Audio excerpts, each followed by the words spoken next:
Luther again. And Sharon again.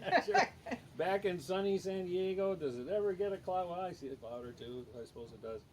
But I'm here to brighten her door. I'm no longer darkening people's doors. I'm brightening them, and they're brightening. And he brings a smile. Brightening my doors. So, but this is an encore episode with Sharon because of her. If I collect a bunch of other people's cookers, she creates a bunch of cookers on her own, DIY, magnificent stuff. So she's got some news to talk about with her cookers, a couple other items indoors. But let's talk about the Copenhagen in front of us here. Okay, so this is the basic Copenhagen that I've been making for quite a while, and you know, using the snaps. But I found out that during the early part of the day and the late part of the day, that putting this little collar here enhances the amount of heat that I get. Sure. So I'm now working on, you know, where do you snap it and put it, and you know, it isn't finished yet. Mm-hmm. But like it doesn't seem, it works good in this position, but if you go into the, you know, the high sun, Mm-hmm. like this, it doesn't really enhance it any, which I found was kind of weird, but I guess it's because of the sun's, you know, direct. I love that clip.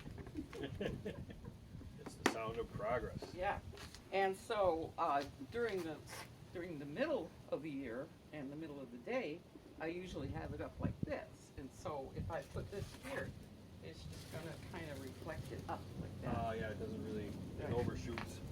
Yeah, so it doesn't benefit it any, but then when I come back down and it's like, I only use this position I had for noon and, you know, an hour before or after, but then when I take it to put it in for the afternoon and putting it like this and adding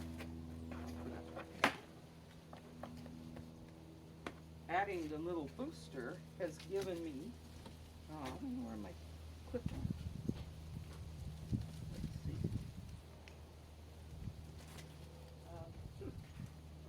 That's weird. It just slipped out. So yeah. Well, anyway. Wait a minute, I'm the clip. Yeah. The human clip. We'll use the human clip here. So what happens is with this, the sun will come here and it'll hit not only here, but over in here. And I've gotten 10 to 15 degrees hotter as a result of it. Yep. And so this will be a feature later on, but I have to figure out how long to make it, what places to snap it. I think I'll put snaps in the tips here. Just snap it up. Oh, you already got one here apparently that kind of was a start to that. Yeah, because I was thinking of it, and then I got to do measurements and everything to get it precise. And so this is the new thing here that I've done. Now in the base, I've got in the shop some more things that I've changed on it. So well, and before we go in there, I mean, I'm just going to make the observation that obviously you can just take the surface area of this extra reflector, and you know that's going to grab some more sun. So that's just a smart thing to do. And if it's stuck in, so it's got a little bit more of an angle, maybe. Yeah. I don't know if it. Yeah, right. Because for the late afternoon, late, this goes down further. Sure. So that the curve would definitely help on that too. Yeah. And so I kind of gave it a booster. That's right. That's right. Or So- like Sam Irwin calls his extra things the power petals, because this looks like a flower. So it's Oh, like yeah, power petals. Yeah. All right. So anyways, that's the changes for putting the collar on. Now I have the rest of it down in the back. So Sure. I can help you. Yeah. You want to grab that one? Yeah.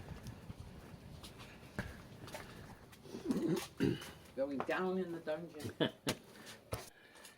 Here we are with a bunch of new things. A little bit of this and a little bit of that. And everything here is the projects I've been working on. These are the projects I've been working during the COVID, and I had a lot of time. So for the Copenhagen, we found out that we needed to add a little length to the feet on it, because the pressure of the panels would pull it out if the wood warped. So this is brand new. We just Okay. started this. So in order to switch from the shorter one to the longer one, because this is actually the hardest thing to make, because he takes this and it's a washer, and so he has to machine the 4 holes to put the screws in. And I just need to find the secret for what set of holes it fits best. Take a second.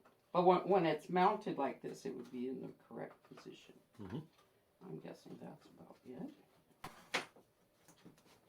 But when we put that in there, we have the feet will be sticking out here on the bottom, and so we need to add a little holder for the feet. And then these are the screw heads, so then we're going to put these little footsies on it. Sure. And so this is the new thing for the Copenhagen.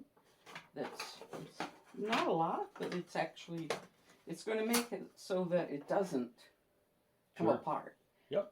And so that takes care of that. Without the laser cutter and the CNC router, I'd be lost. Yeah.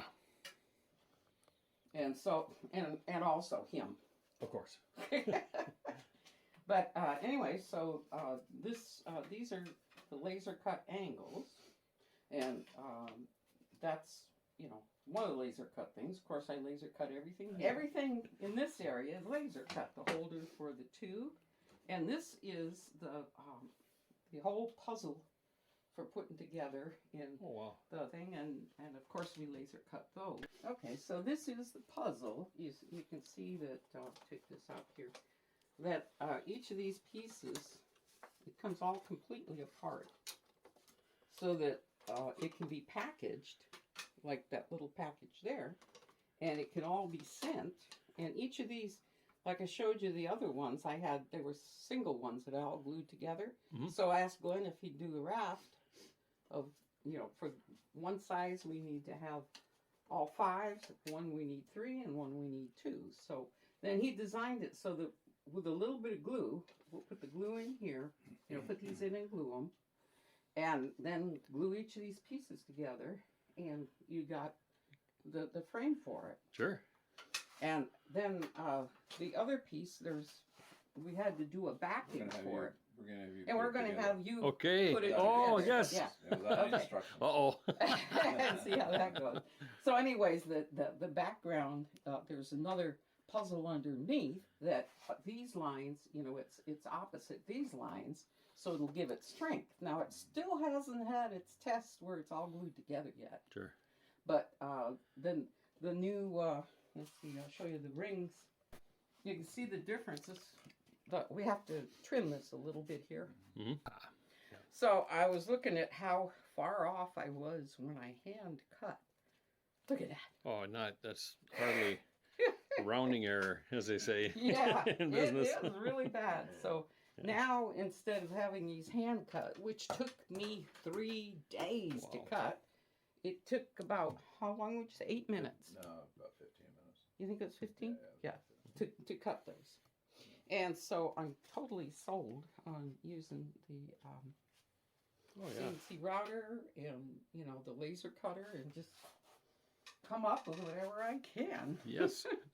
The only thing you could do beyond this is you get a photo of you two on each side of these and make it into a real puzzle, where you got to put that together first. And then you put, I'm just kidding. Or the sun. You could put the sun symbol on there. Yeah. Oh, we're going to have, it's going to say Rings of Fire in the center. There we go. He still hasn't done it. We're still going to have the Copenhagen. We're going to say Yeah, Copenhagen. we'll put a little Copenhagen. Copenhagen, then Ring of Fire. Sure. Because Sure. then they'll relate them. So Yeah. relate that it's all I made a Fresnel reflector cooker, one of the first I made DIY, and it scared me to death because of all the angles, and you get one a little bit wrong for where the ring's set, and then that's useless. I mean, that bounces off back into the sky, you know, and so, but I put it out and it worked. These were specifically designed for 18-inch focal point. And so then when it's... Also, the new one's not going to be square. It's gonna Yeah, be, because you'll find that out when you put the... Yes. We were hoping you would film it too. Yeah. Oh, okay, these are on? I just turned them on. Uninterrupted for Yep. sure. No, Dad had to put the camera on, so... Yep, and I'm making sure I got a good shot of this, and this Right. should be good enough for kind of a over-the-shoulder thing. Yeah. Okay, so now we're gonna do a simulation of an unboxing with Luther. Okay. So this is the Rings of Fire. Let's see that around there. The solar cooker in the box, and he's just opened it up, and here it is. And we've challenged him to put it together without directions, Okay. but we're willing This to is, help. so this is like the IKEA Yeah. test. Will it fit the IKEA test? Yeah, that's the first part right there. Okay, well I'm You can set the rest of it aside. Yep. I'd move everything else. Yeah, I'm intuiting with a number. Yes. See, That's- he's pretty smart. Now the He's- question is it in this order? I'm gonna assume that it's in. Do that See? first. Oh. See on this one, That's the yeah, bottom. do this That's the first, bottom and then first. That's the the number. top. Oh, okay. That's gonna go on top of it. So, Okay, so take the one you have in your right hand, put it Yep. back. You're not gonna Back. use that right now. oh, okay. Okay. Oh, so I start this way and work backwards. Right. Oh, okay. They're numbered, so just Yeah. look them so they match. Okay. One part. Ding. It's supposed to be a ding and points If on you the did, screen. if you did the, if you started with one, Yeah. then that circle locks in. Ah, okay. See, the one's on the bottom. Sure. Okay. Pretty well done. Yeah, so Yep. the way this happened was that I told Glenn I wanted to have some way that we could make a kit out of it and be able to mail it out. Yep. And so he says, well, I'm going to make a puzzle with it. And I'm like, I don't know, what a puzzle, you know? And then finally I said, go ahead and do it. I want to see what you're talking about. Yeah. Ta-da! You Ta-da, got I've the got the base. base. Okay, now This is the Put background, the circle in. which then holds the, See the circle? No, put the circle in. Oh, circle. Ah, Yeah. okay. It locks in. I'm gonna assume that one notch and one slot. Yeah. We didn't want to make it too hard. You know, No, some no. people aren't I going mean, to well, do that's it. what do they say? You make things so it can only go the one way. Because if you do something that can do it two It different Put ways. it so, Yeah. so the one is right at your stomach. Okay. Right. That's easier. And that way you start The there. A, All right. A1. Yeah. And Okay. so now we can continue. I was going to say that we started out trying to put these on the flat, and I was going to do a target. I was going to draw a paper target and, do it on the computer. Uh-huh. And so when he said he had a way of doing it to hold Okay. all of the pieces, Should go, in between. There we go. does that seem intuitive? Yep. Because that's the thing, is it's nice to test it on somebody who is a That's solar right. cook. And especially someone who's as incompetent as me Oh, at putting don't give me together that. just about anything. We're trying it so we can ship this anywhere in the world, so somebody can, actually Yeah. have these, and it would be so, Yep. So we're hoping, schools and, maybe. Yeah, Mary and One school. Jennifer are Each school talking. would buy maybe one in the Yeah. United States. Yes. Yeah. No. Because the kids get a big kick out of this, I think. I mean, they're the demo models. I've got like 5 or 6 in my collection because they're some science project company that's meant to be an educating group for kids, and Mhm. of course the hot pot, which has been around, not hot, the sunspot, which is a cardboard thing with the cardboard the cover opens up to Yeah. the reflectors and the poly whatever. Okay, and these guys, Well, you don't have, you have them all? Okay. these all? Yeah, just keep the rubber bands off Okay, or yep. break them off. Yeah, I was just so tickled when he came up with this, because it was going to be just a circle of paper, Mhm. and to hold the little angles in, he was going to make this, Yep. and then we glue them. Sure. And then all of a sudden his brain goes, "Meh." So you're breaking those tabs off, but you didn't, so. No, Okay. good, so they don't. fall Yeah. out. Okay. So the You've next got A, B, deduction C. is there are 3 different sizes. No, let him do it, and then we'll tell him. Should I not verbalize? No, you do, and I do, okay. I don't, Glenn don't give him instructions. I'm trying to make this a non-instruction. Okay. Okay. And I'll do a long I'll one. send since this it's video freezing. to you. Oh, thank you. Yes. And I am putting them in the right direction. Mm-hmm. The small point at the end. Yeah, And because you get this parabolic that's thing. right. And they are kind of a plywood, kind of is it like a balsa Yeah, plywood, or it's is it a It's Baltic birch. 1/8-inch Baltic birch. okay? Russian Baltic birch. Sure. Okay.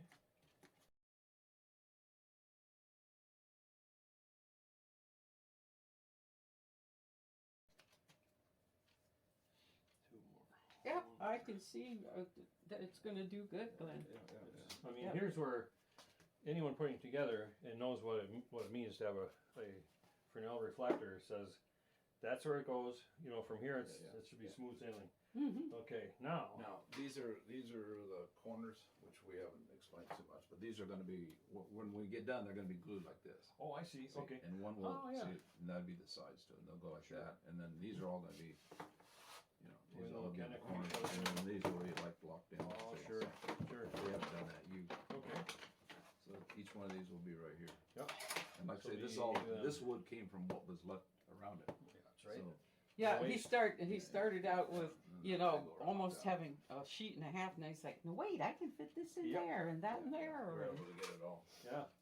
And then then what we're gonna do is we're gonna do another for the lid. If we're not sure how we're gonna do it. We're might thinking have of to maybe using a brown, because Oh, yeah. like he said, it's not a good idea to have light go through this and, Yeah. you know, Yeah. shine. Have something dark. So if it's a dark color and just have this the same shape as this, Sure. you know, tell the people they need to make it, or I suppose, no, you don't, I don't know if we want to make it out of a kit. We might be able to kit it. We might still do it. We might do the same thing on the bottom and just put it on top. Like Yep. the one that was Oh, on the bottom, yeah, the blue one. okay. And instead we'll put rods. We'll put there'll be pieces of wood Mhm. to frame it and hook it all together. So you have done it. The last part will be putting these in, but I haven't cut the right lengths for them. Oh, so okay. it'd just be we don't need approximation. it. They'll fit. Yeah, so we still have to work that, but You're pretty darn close though. Yeah. I mean, you're just probably the next step away and you're done. Yeah. And then it's just the smaller Yeah. Right. the diameter Mhm. is just snap in, and then these will They'll lock in. this and this. oh, this is what the laser cutter wanted to do. So we cut this off straight. Oh, I so see. then Okay. we're gonna put shiny foil tape, you know, a length of There that, we go. and then when they put it in, then they'll tape it together. Sure. Okay. I And mean, that's so- already. I mean, the shiny, bright Yeah. beauty just is already there. Uh-huh. And I mean, anyone putting this together is gonna go, give me the other pieces. Give me the other pieces. Just tell them Yeah. don't do it in sunlight. That's Don't right, put right, the yeah, do it. reflectors on. Do it- Yeah, do it. you're gonna As Do you it go in your- along, you're gonna, all of a sudden you're gonna wonder why why's my arm burning? Yeah, that's right.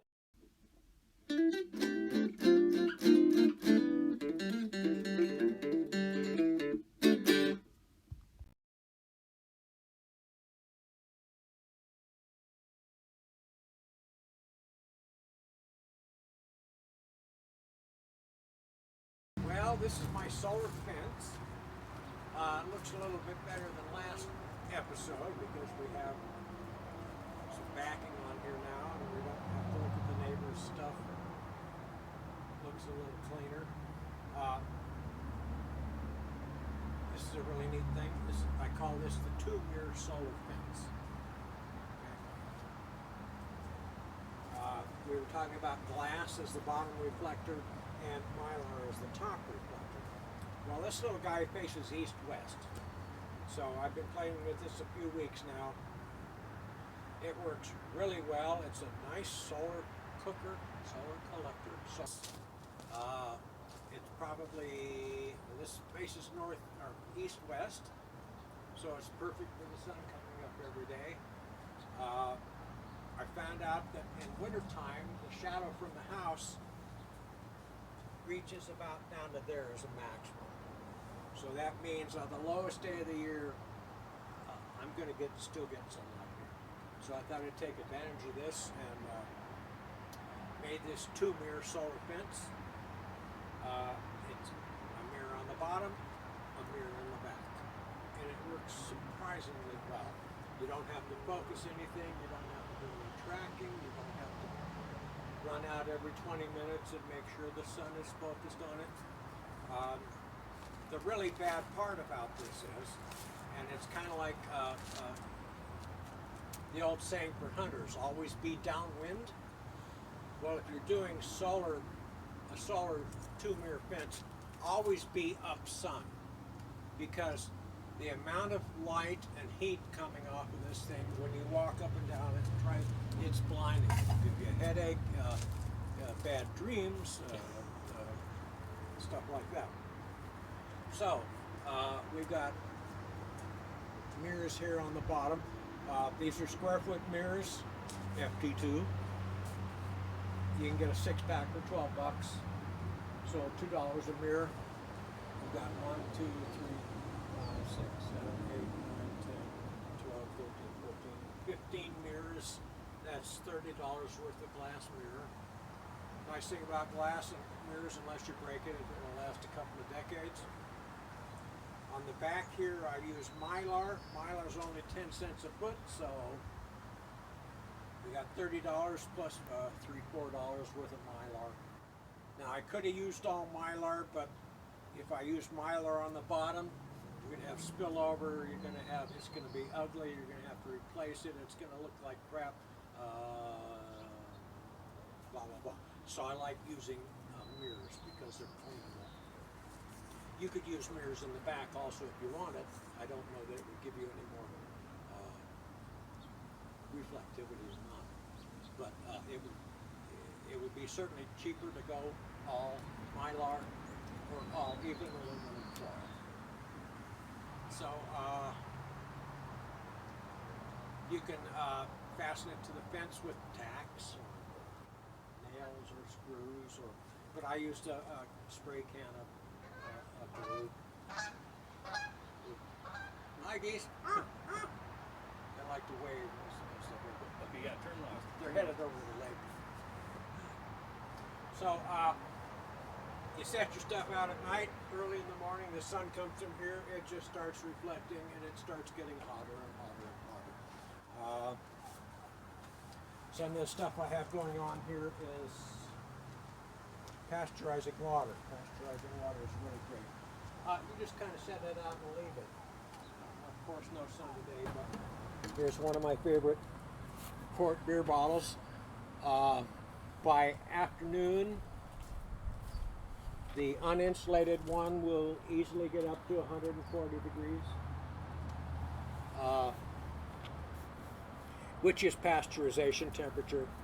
They say safely pasteurizes 140 for like 30 seconds or something, but this has had all day to get up to 140, so I would consider it well pasteurized for using water. Of course, the cool thing when you're done, you just screw the little cap on it, and you got a quart of water. Good for indefinitely. Now this one next to it is the same quart of water, but I have it inside of a little piece of plastic here, and I have it covered over with another different kind of plastic container, and you'll find out that you can find plastics that will overlap each other like that. Okay. Now when this one gets up to 140 degree pasteurization, this guy will get up to 180 or more. So it's really good for that. We also talked about using quart beer bottles as containers. This has got 4 cups of rice in it. It's been sitting here for a day or so. The problem with people who put by grains and foods for survival situations and disasters and things like that, you can buy yourself a few pounds of rice and you can stash it away in a little container, and a couple years later you open it up and it's full of weevils. Well, I'm suspecting that most of the time the weevils come from eggs inside the rice already, or beans or whatever. So I found out if you fill this with your rice, 4 cups of rice or beans, you're confusing me. No, what I was going to say is, main thing, like, you don't have to do it, but if you always think of that one, that camera is the main one. Okay. Like, that's where I'm at the, it makes no difference because of the editing. I like talking to you rather than Yeah. an unknown audience who I don't know. I just like having, like this one's going to be good. I just have a little too close, but this will capture everything no matter what. It'll just be a little distant. Same for that one at the far end. Okay. anyway, if you fill this with your rice and beans and you set it in the tubular collector,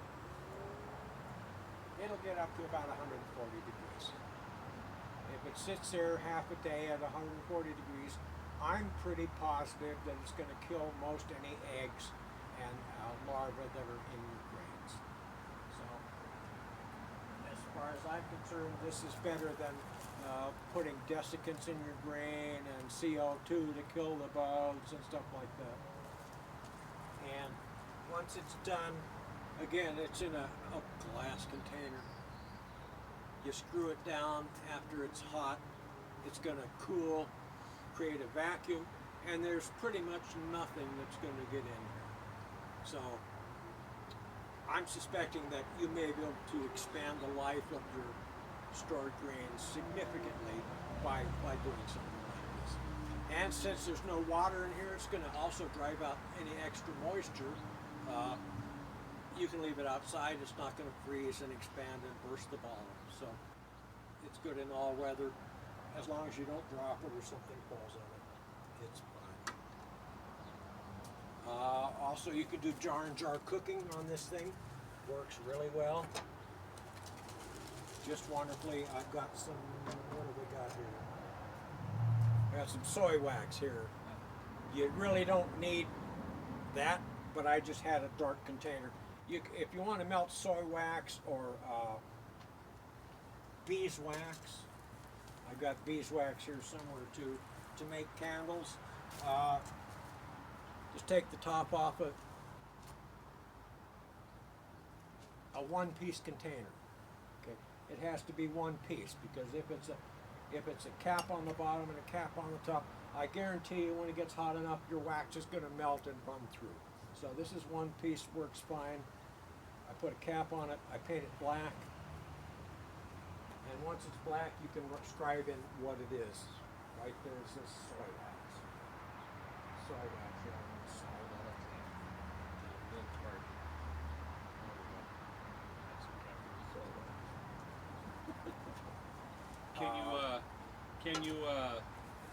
I wonder about melting soap, because I hear hotels, they'll gather used soap.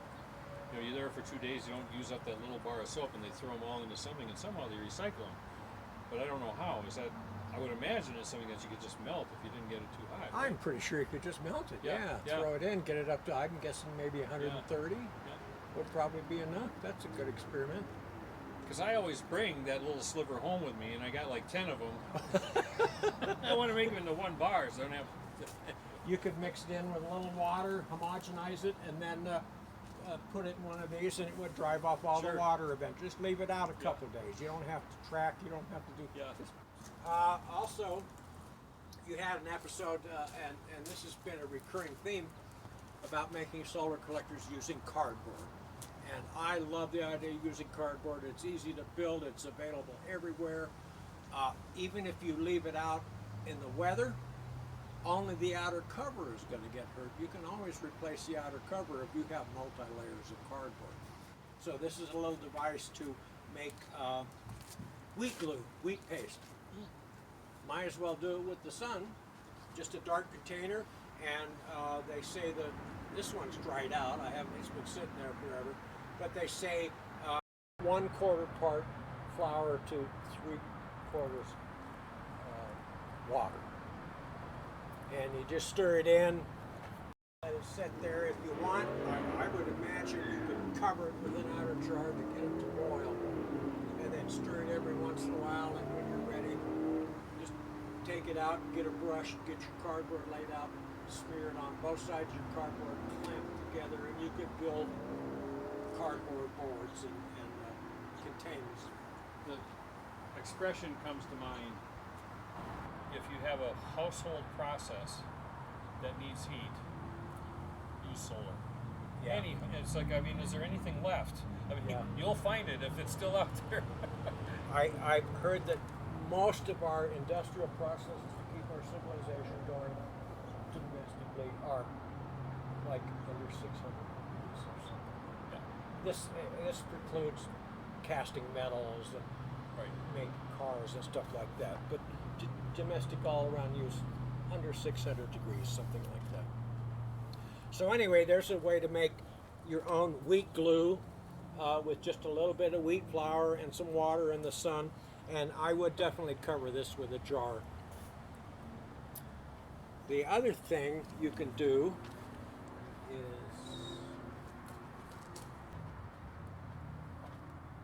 is an old container. This is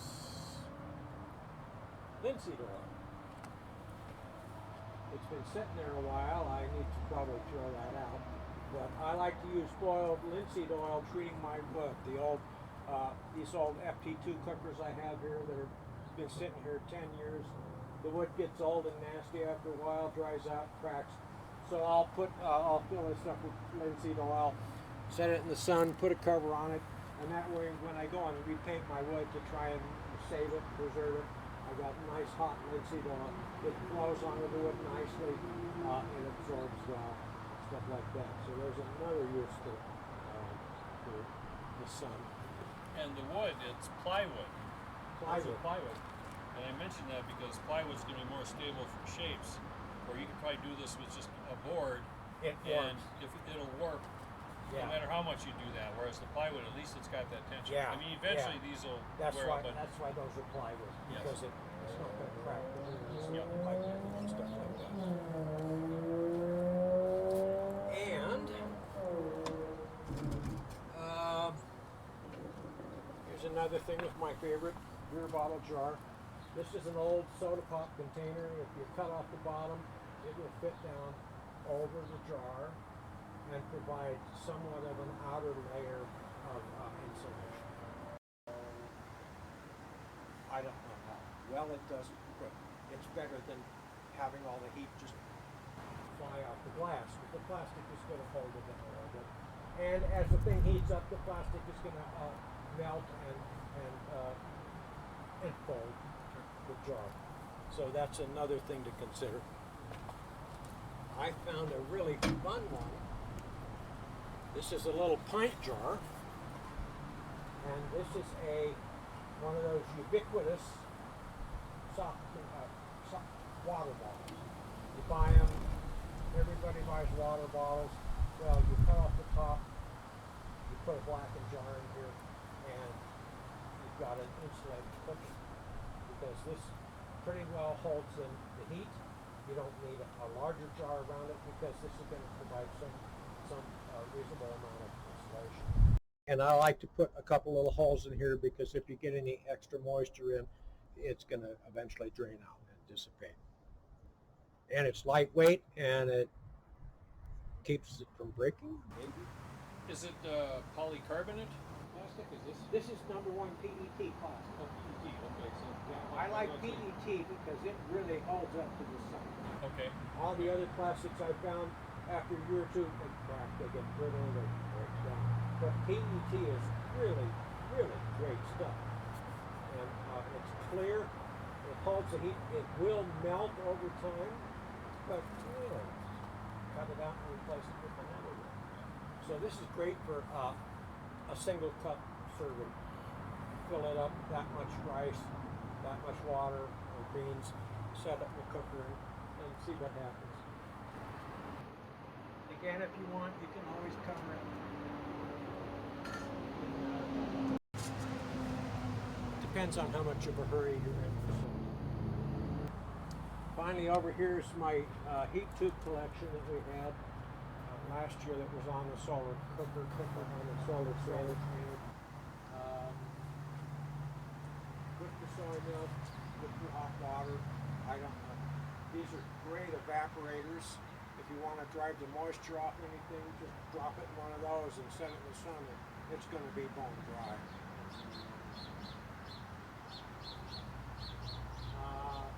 Winter's coming, so after you leave, I'm going to pack all this up and drain them, because I don't want them to freeze at night and crack. I'd hate to lose all these tubes. Of course, you put little reflectors under it to help a little bit. And these will get up to boiling in an afternoon. So, lots of use here. That's out of the way. And finally, I guess over here, before we move the cameras, is was some discussion on one of the solar Facebook pages, groups, about baking bread and the right temperature to bake bread. And one guy said, oh, you can do it 250 degrees. And of course, being a bit of a jerk, I disagreed and said, no, it's got to be 450 to make good French bread, and blah, blah, blah. And it was silly. But I found out that if you take a little bread pan like this, it fits perfectly in here. Put a little cap on it to keep the heat in, not tight. Set it down facing the direction of the sun, not the lid. Okay, so at afternoon you can change it around so it always. And in a day you can make yourself a nice little mini loaf of bread. Here's a sample of some biscuit that I made the other day. And well, it's probably not good tasting, but it's dry. So it's a perfect way to make hardtack. A little butter? Oh yeah, yeah. 10 seconds. Cornbread, cornbread, whatever. So you can also use these little guys. This is from yesterday. This is regular bread. Oh yeah. It does give you a crumb of some sort. This is a silicone. Yeah. Yep. Fit right in there. Worked great. We're going to talk a little bit about bread making and sourdough and stuff like that.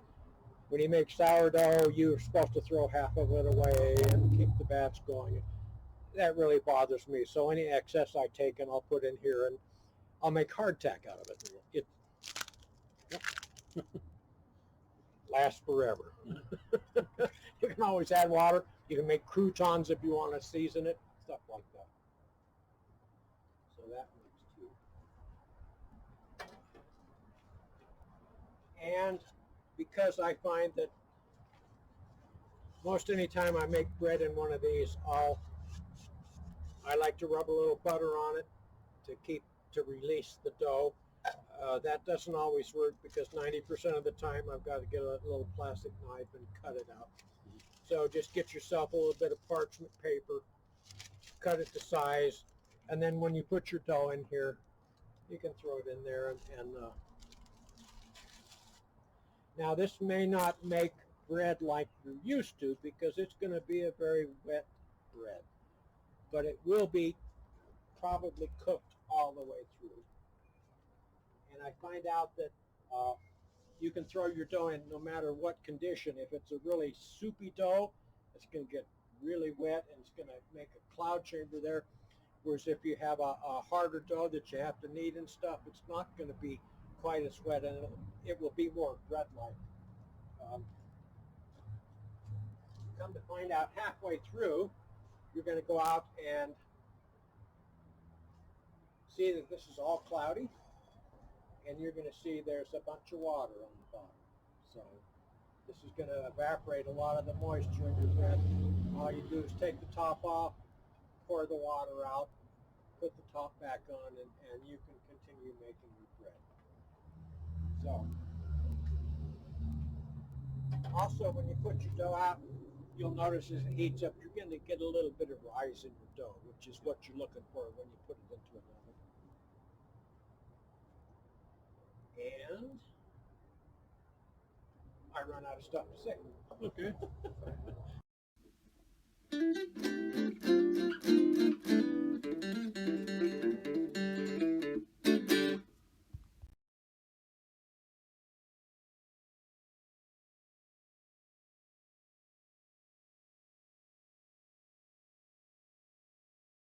Alrighty, well, we are back at the Big Bend Ranch. Yes. I called it the undisclosed location ranch the last time I was here because it was so hard to find, and that's probably the point.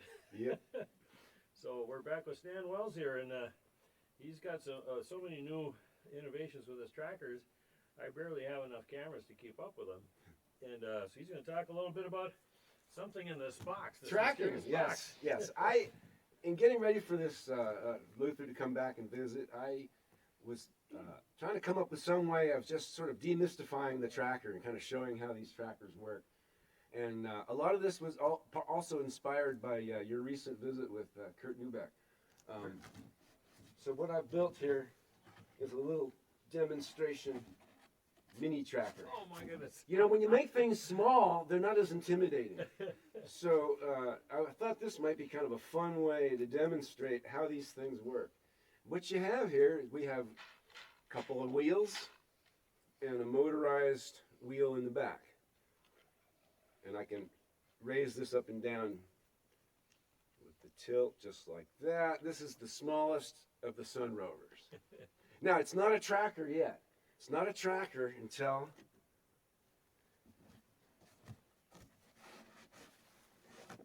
we put a sensor on it. Oh, wow. Now, a sensor is nothing more than 2 solar panels. Now, one solar panel is wired to the motor to make it go clockwise. The other solar panel is wired to the motor to make it go counterclockwise, and they're wired to that motor at the same time. If they're both getting sun, they cancel each other out, and it stops. And if one gets more sun, it's going to go that way or the other way. Now, I'm going to install this. This goes right on. Let me do it like this. This goes on here. Oops. There. And we plug this in right here.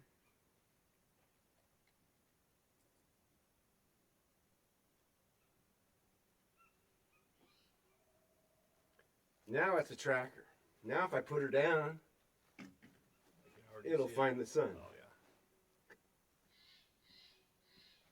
What I like about this format is if I need to move it, I can pick it up, wheel it around, put it down again, and it'll find the sun.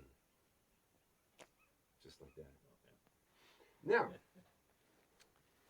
if you think about that, one panel's making it go clockwise, the other panel's making it go counterclockwise. If we want to control the temperature of our cooker, this is the wire for this panel. And if I take this little jumper out, the tracker's gonna go this direction. Now, to really show you how this works,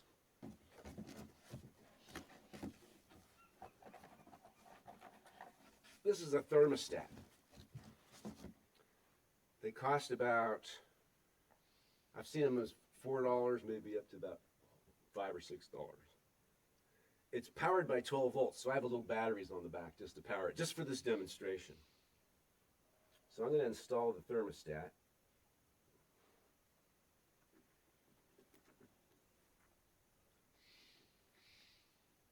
And it really doesn't matter where that is, so long as the wires reach inside the cooker, right? Yes. Now, to really test this with a thermostat, we're going to need a cooker. And this was really inspired by Kurt. Folks, I present The Neubeck. the All-American Thumb Oven.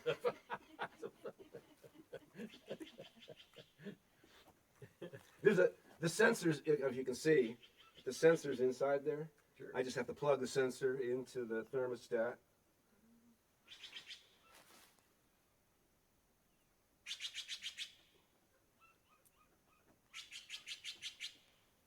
And turn it on. Oops. There. Now I have this thermostat set at 50 degrees centigrade. And so it's going to take it a little while to heat up. What will happen when it heats up, the thermostat will disconnect this wire and the tracker will turn 90 degrees and then it'll cool off and then the thermostat will close the switch again and it'll turn back to the sun again. Now while that's going, I want to show you something else. This is going to take a while to heat up. We're 68, 16, 17. Maybe I'll lower it just a little bit. I'm going to take it down to 40. Okay, we're about 40 degrees now. So while that's heating up, show you something else. Sure. So this little tiny example of a tracker, everything there is exactly the same as if it was a full-blown tracker. Even the wiring, the thermostat, even the sensor would work on a full-blown tracker. Now, what has to happen, when you go to a bigger tracker and you have bigger motors and more weight, you're either going to need bigger solar panels to provide the power to run that motor, or you need to take the small voltage coming off of this panel and convert it to 12 volts to run a bigger motor. Now, this is a wiring harness and a board made from 2 relays. The sensor is, and there's 2 inputs and 1 output. The input is the sensor. The input is 12 volts, and the output is 12 volts in the same polarity as what the sensor was sending. And that's how we bridge from a 2-volt sensor panel to a 12-volt motor.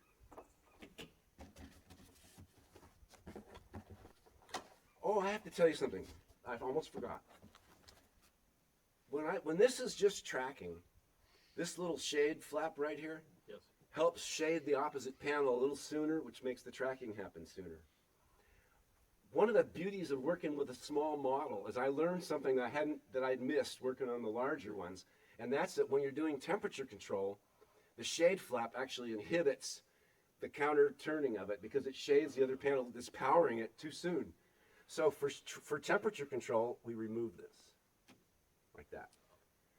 And when we're not doing temperature control and just tracking, then it's better having this. Sure. Makes it rotate just a little bit sooner. So getting back to this, I want to show you how this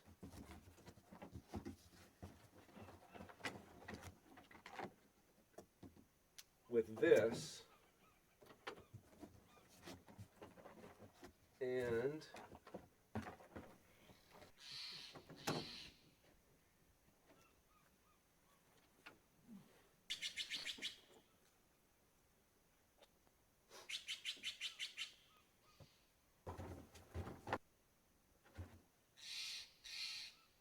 let me just, without actually doing it. Hang on one second. I'm going to put this over here so it can Look at the oven steaming up inside. All right.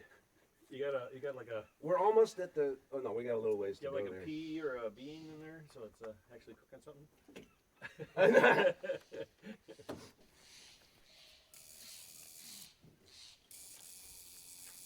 Not enough power. Okay. Hey Craig, grab me the battery out of your tracker. Thank you, sir. All right. There we go. All right, so here we have the linear actuator, 2 relays, and a battery pack, and a very small sensor. And when I turn the battery on,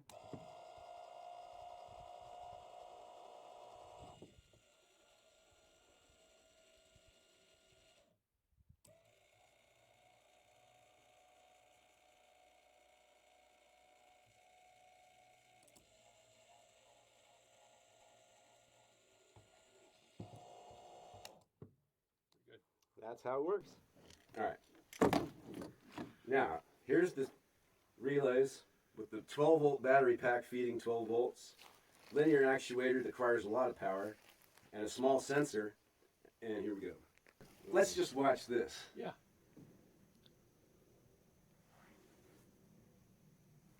We're at 40 degrees. When it gets to 42, it ought to go through the cooling cycle.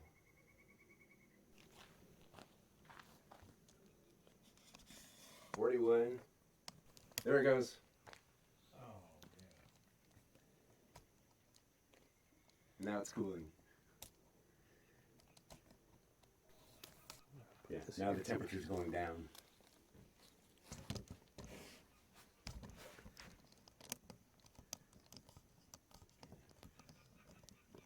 Whoops, raised the tilt a little bit.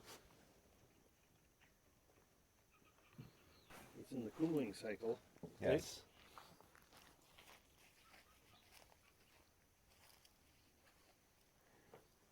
It'll stay there for probably a fair amount of time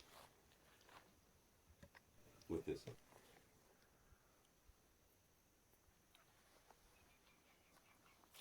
Yeah, it is going down. It's going down. All right. What's it going to hit before it refocuses? About around 38, I think. Okay.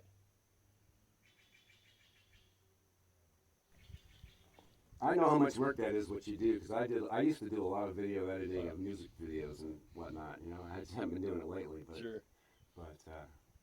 It takes a long time. Won't be long now. You see, the one wheel is in the rut. Is that okay? I think that's okay. Should be all right, because it's the other wheel that's going to move. Yeah, that's right. Yeah. That is really cool. Ain't that cute?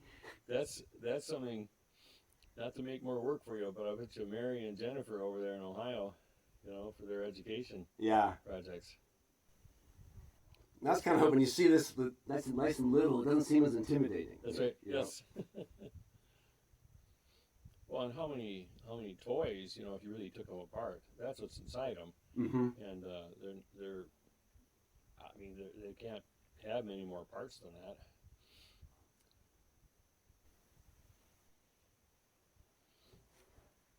I wonder if it being such a small space that it just takes a lot longer to cool off. Yeah, probably. So, yeah, it could be. What I'll do, I'm just going to raise up the temperature a little bit. I'm going to put it back to 50 because when I tested it, that worked. That was a good temperature. Sure. Now, we're almost ready. We're almost reaching temperature here. We're set to 50 degrees. Sure. Won't be long, maybe. But it's hard to read these. Oh yeah, we're coming down. We're getting there. It should turn back in a minute, two. And this is all, it's the same electronics. It's just not you don't have the actuator in there, and the wheel thing, it's the same. It's The just wheel would be small the same. motor. It'd be a little bit larger motor. Yep.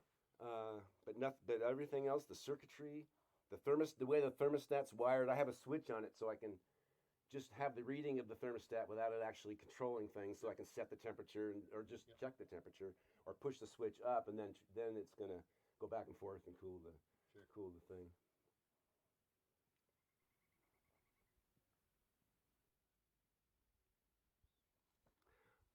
You know what's happening here is, I think, is that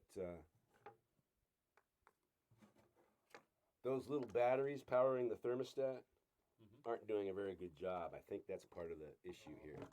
What I'm going to do is use this solar panel instead.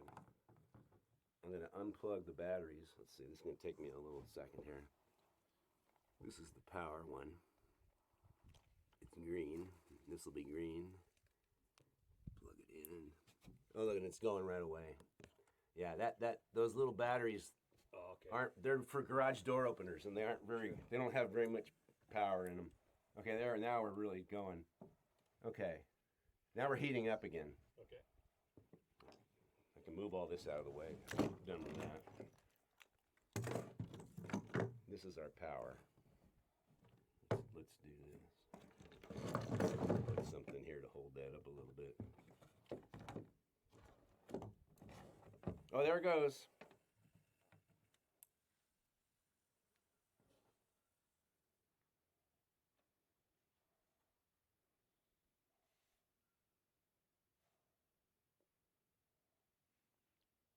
Now we're heating. All right. Stand back and watch. 46. Occurred to me that you could do all kinds of little miniature things like this. If you wanted, the old debate about the black interior versus the shiny, you could test stuff like that with just something as little as this, I think. Don't see why not. That's the same reflective aluminum as we have on the big guys here. It's rock wool around the outside of the insulation on this. Sure. But what, a quarter inch, half inch? Yeah, it's about 3/8 maybe. Okay. I even tried to match the colors, Sure. make it have that sun oven look. I had fun doing that. Yes. But totally inspired by Kurt's little Yeah, yeah. cookers that he had. That was where I got my roots, I think, in a lot of my electrical knowledge and everything. Sure. I had an elaborate model railroad when I There you go. was a teenager. And, Wow. I built a scale model of the house we lived in, and when my dad went to go paint the house, he used my scale ruler and he figured out how much paint he needed to the gallon. So you didn't have to go outside with the. And I went around and measured. I had measured the whole house when I built that model. You know. Sure. Okay, we're almost. Well, no, we're. Oh yeah, almost there. Almost there. Good and roasty out here now. Yeah. How's that casserole looking in there? Looking good, starting to melt a little bit. Cheese. Good. Can you raise your sun oven up? This one? Yeah. Yeah, Might be a little it low. should be higher. I know it's not on the little tube. When I put it back, I didn't get that on there. Should I do that, or would it wreck the shot? Oh no, it's no big deal. Should I do it? Sure. All right. Yep. Oh, there it goes. Yeah, There okay. it goes. Phew. This is the Bravo. nick of time. There's our cooling cycle. Oh yeah, we'll let it get back to full focus again after it cools off, and that'll be great. Yeah. Anything else you want to say about the wiring, electronics? I think that pretty much. There, look at that. Oh, there we go. Okay, it is. It's literally working now. Back on track. Yeah. Perfect. Isn't that cool? Oh yeah. Well, like I say, Mary and Jennifer might be knocking on your door. That was a bit falling off the. Hey, stop that! Let me put this. This is supposed to go on a little. There's a little place where this goes. Yeah. But there we go. Yeah, that's probably better.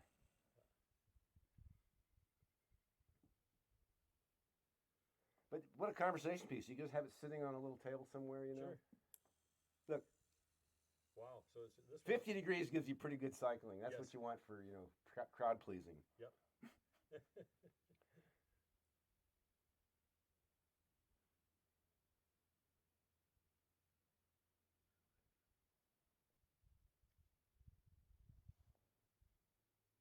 You mentioned the parabolic that you have. You've kind of put in semi-retirement. Did you have an action? You had the pole on that. Did it focus all directions, or did that just was a manual thing that raised the? Oh, the tilt, the Yeah. linear actuator on the tilt. Yeah. That's just for manual control. Okay. It wasn't a tractor or anything. It just made the Okay. adjustment a lot easier because you could look at the flame while you're adjusting it. Whereas Sure. with the crank, you're kind of down here and the thing's up there. You know. Yep. There it goes again. Oh, Okay. okay. I distracted you. No, that's what I wanted us to capture here. But yeah, I learned two things. I learned about the shade flap not helping with the cooling. Yep. And I also learned when I built this oven, I did a much better job than I did on the big ones. Because what I did is I made a little block of wood the shape of my cooking chamber, took a piece of aluminum flashing and just cut it and everything and folded it right up around like that. And then I coated it with the insulation. And then I measured it and made it for a slightly smaller dimension. I took a piece of cardboard with a square and all pieces, all on one piece of cardboard, folded it all up perfectly and everything. And then the insulation would kind of squish right down into the box like that. That's how I should have built these. Okay. Because when I did these, I built the insulation, and then I just started building a box on the round, and it kind of looks like that's what I did. Because you see all the little ripples, and it doesn't make any difference. No, But this look how professional this one looks compared to that. You get better as you go along. Yeah, we should have put a couple kernels of corn in there. Oh yeah, that'd be great. Boom.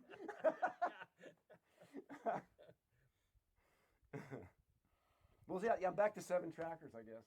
Yes. You could do one of those little mini muffins you see sometimes, Yeah. You know? Look, it's still going. Oh, that's beautiful. But it's just so neat how you can have something do such a complicated task with so little complication in the thing. Yep. That's the old problem solving. It's solve one problem. Sometimes it solves a couple more, and in the end, you only have with any major thing. There's only like 2 or 3 big problems to take care of. And then after that, it's sandpapering. Yeah, right. Yeah, sandpapering. Right. The thing is, if with these new sensitive sensors, Yeah. if you tried to do it this way, it would just go around, around, around. Yeah. Yes. I guess it would cool that way, probably. It would cool, and then once And then once it cooled enough, finished then it would cooling, just- yeah, yeah, it would stop when yeah, focus. yeah, it would.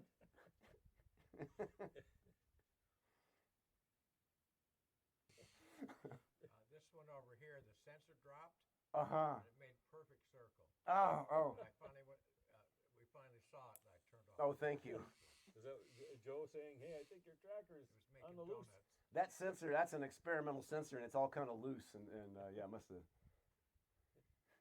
looked like it was trying to run away. He was tired of your. I had one go. I went out on the deck on the beach, and it went into doing that, you know. And when I came back out, it had bumped against the railing of the deck, and I was really glad it didn't go right off the edge, you know. Yeah. This is not quite in full sun. Oh yeah, I better, yeah. So too many. I actually go there. Yeah.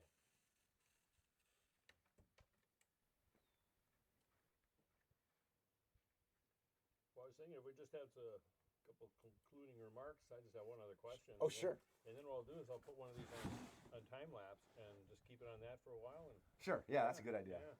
Well, the only question I have is, I've got to have an excuse for coming back next year. So what's your next project? Oh God, that's a good. Oh boy, I'm gonna need some time. Yeah, the thing is, I never know what's gonna spark. Like Sharon Clausson one day talked about making ice in a solar cooker and sent me off on a whole thing doing that for a while. And Kurt, made the little one, and I had to do this. So who knows what's gonna inspire me next? Sure. Well, and I want to acknowledge for the cameras and for Stan that Christy put together the menus for all of our visit here, and so we're looking forward to certainly by next year, if not sooner, to visit, maybe even drop by Dillon Beach or something. Yeah, that'd be To great. see us in action there. Oh, there it goes again. And I love how I hope the cameras catch the sun, the little glint of sun when the two reflectors overlap. Uh-huh, yeah, It's really nice. But no, thanks. This has been incredible. This has been fantastic, just like last time, and even more so. Great to have you here, Yeah, Luther. thanks.